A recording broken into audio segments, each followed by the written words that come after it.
I am in Al-Azariah, which preserves the ancient biblical name of Lazarus, and this is where the tomb of Lazarus is located. They said it was impossible. For centuries, Lazarus's tomb was a mystery buried under layers of faith, legend, and silence. Is there archaeological evidence that the traditional tomb of Lazarus is authentic? But when archaeologists finally opened it, the discovery stunned everyone, especially Mel Gibson. Known for exploring biblical history, Gibson was reportedly left speechless by what was found inside. This wasn't just bones or dust.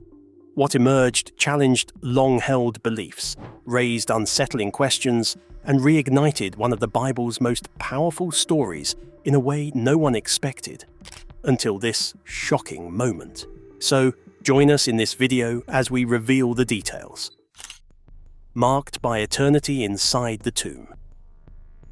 As archaeologists and scholars stepped carefully inside Lazarus's tomb, their flickering torches revealed something that sent a chill through everyone standing there. Along the interior walls, nearly hidden beneath layers of soot, smoke, and centuries of decay, were inscriptions. These weren't decorative symbols or random scratches left by time. They were words, ancient words. Some were written in Aramaic, others in Greek, carved deeply and intentionally into the stone. Though many were faded, their purpose was unmistakable. Short phrases appeared again and again, some barely readable, others still bold against the worn surface. One expression stood out because it appeared multiple times. He conquered the shadow. The meaning struck almost instantly. The shadow was death, and the one being spoken of was the source of life itself. These were not careless markings, they were declarations of belief, likely left behind by early followers, people who returned to the tomb long after the miracle and felt compelled to leave their testimony etched into stone. Another inscription read, "The voice that called still calls." It was an unmistakable reference to Jesus' words, "Lazarus, come out." The message felt deliberate, almost urgent, as if someone wanted future generations to understand that the power behind that voice didn't end in Bethany. It still echoes. It still awakens hearts. Scattered throughout the chamber were 3 small letters, carved carefully and repeatedly. IHV, an ancient abbreviation used for the name of God. The way it was written carried deep reverence. These weren't casual carvings made in passing. They were sacred marks, silent witnesses left behind by people who had either seen something extraordinary or believed with everything they had. For scholars, it was a moment of awe. These weren't simple relics to be catalogued and moved to a museum shelf. They were voices from the past, whispering across centuries. And for the faithful, every word confirmed what their hearts already knew. This place hadn't just been touched by a miracle. It had been claimed by eternity. As the team moved deeper into the chamber, something else caught their attention. Tucked into a corner, partially buried beneath dust and fragments of stone, was a small round object. Carefully, they brushed away the debris. It was a jar, simple, smooth, made of alabaster. Time had worn its surface, but it was completely unbroken. When the lid was gently lifted, a faint aroma rose into the air. Not strong, not overpowering, but unmistakably fragrant. Inside was a trace of oil, thickened by age, yet still holding its scent. Experts couldn't determine exactly where it came from or who had placed it there, but for those who understood its meaning, the symbolism was immediate and deeply moving. Alabaster jars were sacred in the time of Jesus. They carried precious oils and perfumes, offerings tied to love, honor, and devotion. It brought to mind the powerful moment when Mary of Bethany, Lazarus' sister, broke her own alabaster jar to anoint the feet of Jesus, wiping them with her hair. That single act became one of the most intimate expressions of faith ever recorded.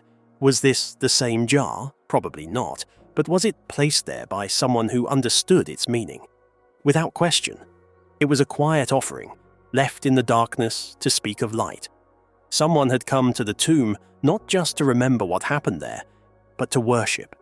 The fact that the fragrance still lingered after centuries reminded everyone of a simple truth, often forgotten. Real faith leaves a scent that time cannot erase. It doesn't need to shout. It doesn't need attention. It simply remains. That hidden jar testified without words. It said, "He was here. He still is." And to every believing heart, it whispered, "The presence of God does not fade." For the scientists and archaeologists, this was meant to be another historical examination. Measurements to record, artifacts to document, stones to analyze. But what unfolded inside the tomb defied expectation. It wasn't something they could measure or explain. Yet every person who entered that sacred space felt it. A presence, not cold, not frightening, but overwhelming in a quiet, powerful way. It settled over them like a gentle weight, pressing softly on their hearts. Some described a warmth moving through the air. Others said the silence didn't feel empty. It felt full. Full enough to bring tears without warning. A peace that didn't come from within themselves. Whatever Lazarus's tomb once held, it clearly still held something far greater. The opening of Lazarus's tomb had more effect on people.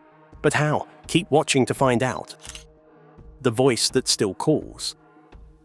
One of the researchers, a man with more than 30 years of experience working on Middle Eastern excavations, later admitted something he had never said aloud before.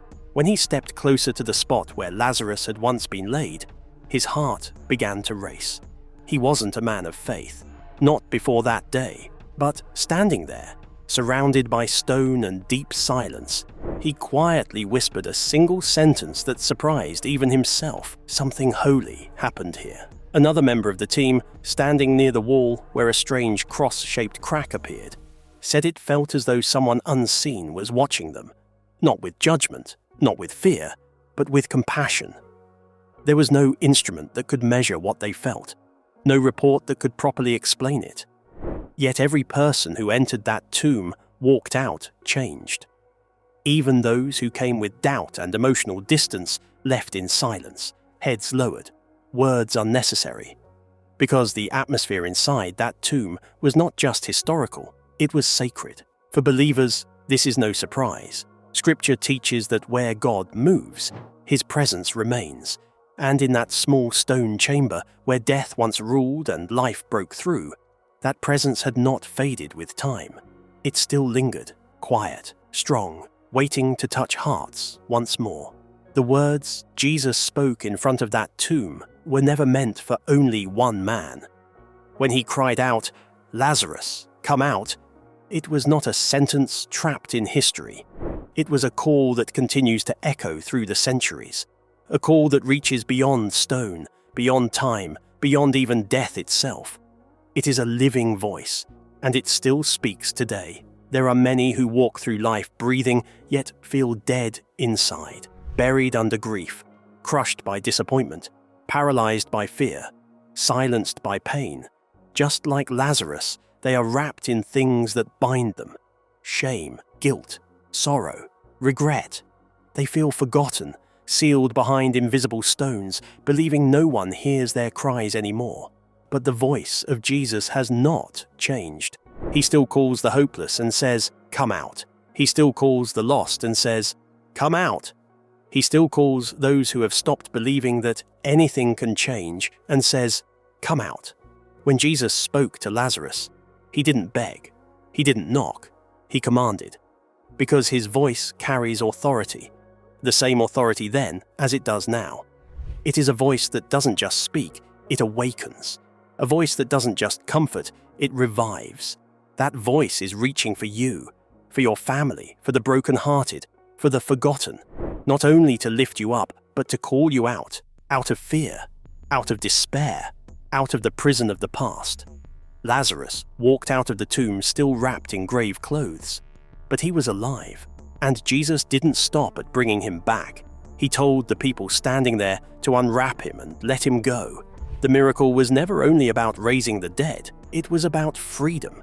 It was about showing the world that nothing, Not even death itself can hold someone down when Christ calls them by name. That same call is still being spoken. When the miracle first happened, the world changed for Martha, Mary, and Lazarus. But when the tomb was rediscovered centuries later, something even deeper was revealed. Faith had never left that place. The miracle didn't end when Lazarus stepped into the light. It left behind a sacred echo, a lasting reminder that God had moved there, and his presence remained. Through war, through silence, through generations of forgetting, that tomb stood quietly, covered in dust, buried by history, but never abandoned by heaven.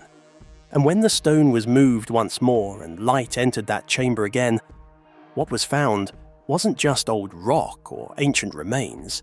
It was testimony. Testimony carved into walls, testimony hidden in symbols, testimony resting in objects placed with care and reverence. Every detail whispered the same truth. God was here. Even the silence inside seemed to speak, not with words but with weight, a spiritual depth that touched the soul more than the mind. Those who entered expecting cold stone walked out with warm tears in their eyes, because this wasn't just a sight to observe, it was a witness to divine timing, a witness to a voice that commands life, a witness to a God who does not abandon, does not forget, and never arrives late. Now that tomb speaks again, not to the curious alone, but to the broken, not only to scholars, but to the faithful. It reminds us that what seems dead can live again, that God still writes stories in places others walk away from, that when hope feels buried, heaven may be preparing a resurrection. Lazarus walked out, but the message never left. It remained, etched in stone, soaked in silence, and still alive in spirit. But what exactly is the story of how Jesus raised Lazarus from the dead? Let's find out. The miracle that changed everything. The raising of Lazarus stands as one of the most powerful miracles attributed to Jesus, recorded most clearly in the Gospel of John, chapter 11, verses 1 through 44. It is also referenced in the Secret Gospel of Mark, a fragment believed by some scholars to be an expanded or earlier version of Mark's account. According to these writings, Jesus raised Lazarus of Bethany from the dead 4 days after he had been sealed inside his tomb. In the Gospels, Jesus hears that his friend Lazarus is dying. By the time he turns up in Bethany, Lazarus is 4 days in the tomb and his body is decaying. And then Jesus calls Lazarus out of the tomb. The event took place in Bethany, a small village near Jerusalem, and in the Gospel of John, it is the final miracle Jesus performs before his passion, crucifixion, and his own resurrection. John's account begins by introducing Lazarus as a devoted follower of Jesus. He lived in Bethany with his 2 sisters, Mary and Martha. When Lazarus became gravely ill, the sisters sent word to Jesus with a simple but deeply personal message. He whom thou lovest is sick. Despite this urgent plea, Jesus did not rush to Bethany. Instead, he told his followers, "This sickness is not unto death, but for the glory of God, that the Son of God might be glorified thereby." Rather than leaving immediately, Jesus remained where he was for 2 more days. When Jesus finally announced that they would return to Judea, his disciples were fearful. The region had become dangerous for him. Jesus reassured them, saying, "Our friend Lazarus sleepeth, but I go that I may awake him out of sleep." The disciples misunderstood, thinking Lazarus was simply resting. Jesus then spoke plainly, "Lazarus is dead, and I am glad for your sakes that I was not there, to the intent ye may believe."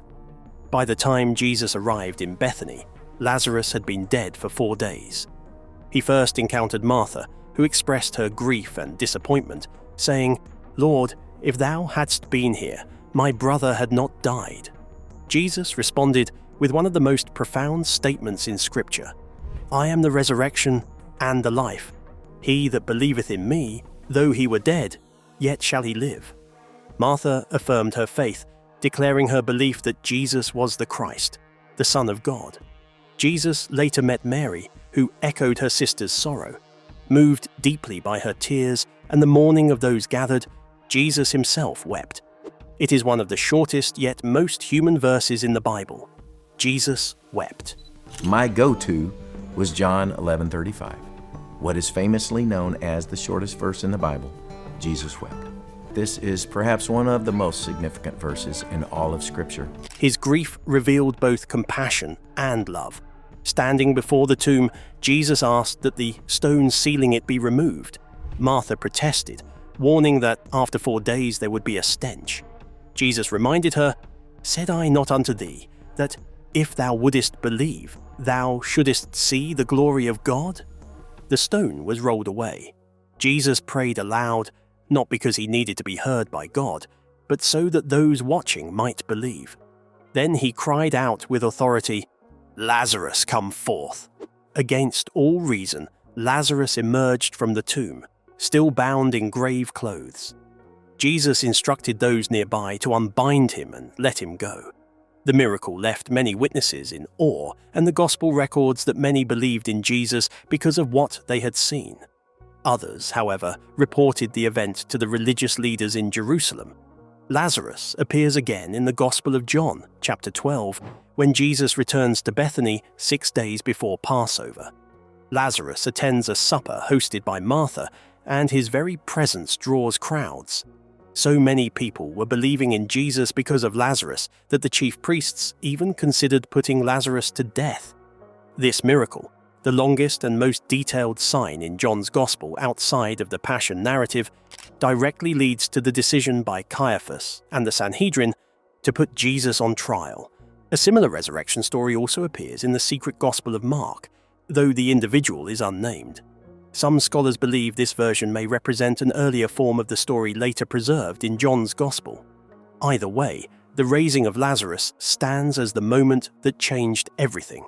Before the opening of Lazarus's tomb, how did people all over the world regard it?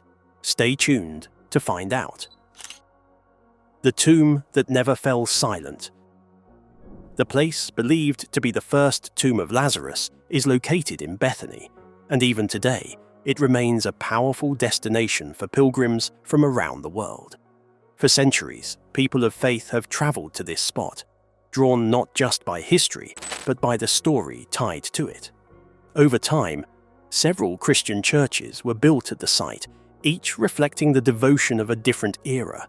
Since the 16th century, however, the tomb itself has been housed beneath the Al-Uzair Mosque, a structure that still stands today. Right beside the mosque is the Roman Catholic Church of St. Lazarus. Designed by the renowned architect Antonio Barluzzi, it was constructed between 1952 and 1955 under the guidance of the Franciscan Order. This church rests upon the foundations of much older sacred buildings, some dating back more than 1,500 years. In 1965, a Greek Orthodox church was also built just west of the tomb, adding another layer to the long spiritual history surrounding this sacred place. The entrance to the tomb today is humble and unchanged in spirit. Visitors descend a steep flight of uneven rock-cut steps directly from the street. Historical accounts from as far back as 1896 describe 24 steps leading down from street level into a square chamber used for prayer. From there, additional steps descend into a lower chamber believed to be the burial place of Lazarus himself. That description still holds true today, creating a powerful sense that little has changed despite the passing of centuries. The earliest written mention of a church at Bethany dates back to the late 4th century. Around the year 330, the historian Eusebius of Caesarea referenced the tomb of Lazarus, as did the Bordeaux pilgrim shortly afterward. In 390, Jerome wrote of a church dedicated to St. Lazarus, known as the Lazarium. This was later confirmed by the pilgrim Egeria around the year 410. Based on these records, scholars believe the original church was built sometime between 333 and 390. Remnants of that early church still remain. Present-day gardens near the site contain fragments of a mosaic floor from the 4th century structure. The The Lazarium was destroyed by an earthquake in the 6th century, but was later replaced by a larger church that survived intact until the time of the Crusades. In 1143, King Fulk and Queen Melisenda of Jerusalem purchased the land and constructed a large Benedictine convent near the tomb, dedicated to Mary and Martha. After Jerusalem fell in 1187, the convent was abandoned and gradually fell into ruin, leaving only the tomb and parts of the vaulted structure intact. By 1384, a small mosque had been built on the site. In the 16th century, the Ottoman Empire expanded it into the larger Al-Uzair Mosque, naming it in honor of Lazarus, the town's patron saint. Over the years, some scholars questioned whether the present village of Bethany sits exactly where the ancient village once stood. A few suggested the original village may have been higher on the slope of the Mount of Olives. Still, even critics agreed on one thing: the present village formed around the traditional tomb of Lazarus. While the identification of the cave as his exact burial place cannot be proven beyond doubt, there is strong reason to believe the ancient village existed in this general area. And so the tomb remains, layered with history, marked by devotion, surviving earthquakes, wars, and centuries of change. Whether approached through stone steps or through faith, it continues to stand as a quiet witness to a story the world has never forgotten. What are your thoughts about the findings inside Lazarus's tomb? Let us know in the comments section below. What was uncovered inside Lazarus's tomb wasn't just stone and history. It was a reminder that some truths refuse to stay buried. For Mel Gibson, and for everyone who has heard this story, it points to something deeper, a moment where faith, history, and eternity collide. If this discovery moved you, don't forget to like, subscribe, and turn on notifications. Click the next video to uncover more hidden truths and astonishing stories the world has almost forgotten.